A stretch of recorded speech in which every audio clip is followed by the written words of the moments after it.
on one side. I take the ball, still keeping it in the sack, but I only go to the side. So let's say I'm doing my right side.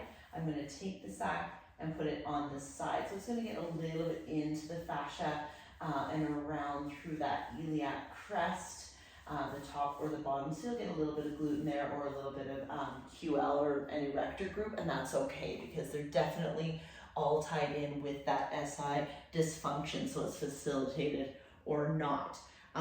Your NKT practitioner will be specific where you want your SI joint to be released. But you're going to have one foot on the ground, one knee is going to come up, and it's just going to allow more pressure and the flattening of that SI joint into that tune-up ball. You're going to inhale as you gently press your knee, just one, into your hands, and then you're going to exhale, relaxing, allowing the hands to just pull that knee towards the chest. You do not want your hip to come up or move. You want your back to stay very neutral.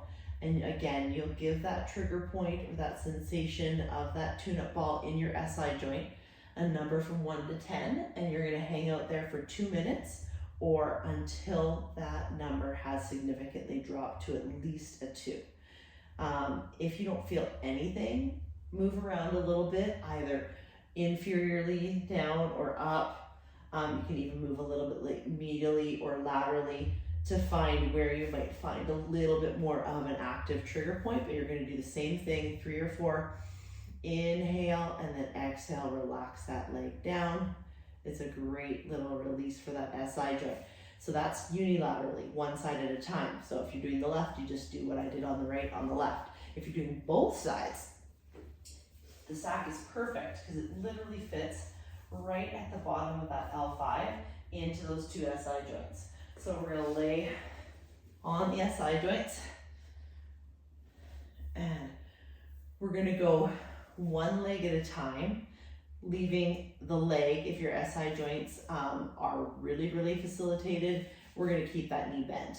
If you've done some form of release on the SI joints before and this isn't excruciating, you can absolutely lay that leg out and keep that heel on the ground for stability. Same thing, 3 breaths each side, pushing on your inhale, exhaling. You're not pulling on your exhale, you're just allowing that leg to naturally fall into your body where it wants to, allowing just the natural pressure of the knee to stay there. So 3 or 4 breaths on each side will be a really good release for those SI joints. Again, 2 minutes or stay until you feel a really significant number drop.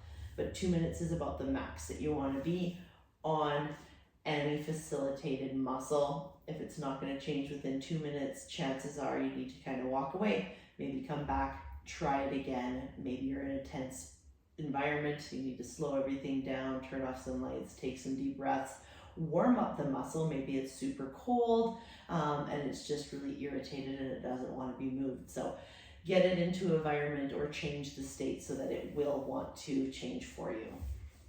After you've released one or both SI joints, whatever the practitioner has told you, you're going to go and activate the muscle in that pair that has been prescribed.